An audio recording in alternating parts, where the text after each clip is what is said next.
तुमच्या लहान मुलांना अजिबात मेथीचे लाडू देऊ नका. आज पटापट कामं आवरले, कपडे धुतले, स्वयंपाक केला आणि आज वेदचे एवढे पॅन्टी धुवायला पडले होते. कारण वेदला आम्ही हगीज अजिबात घालत नाही आणि वेदला लूज मोशन्स झाले होते आणि ते मेथीच्या लाडूमुळे झाले होते आणि मला माहिती नव्हतं की मेथीच्या लाडूमुळे लहान मुलांना लूज मोशन्स होतात. हे मला डॉक्टरांकडून कळलं.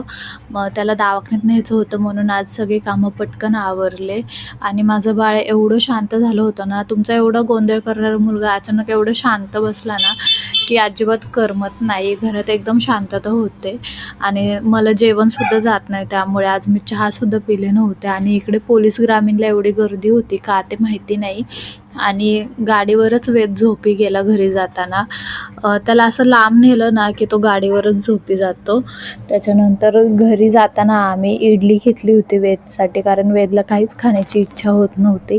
आणि हा जो पॉईंट आहे ना तो सोलापूरचा मोर्चा पॉईंट आहे. तिथे उपोषण वगैरे सारखं होत असतात आणि इथे ना वेदचा जन्म झाला सिव्हिल हॉस्पिटलमध्ये. जे सोलापूरमधले आहेत ना त्यांना तर माहितीच असेल.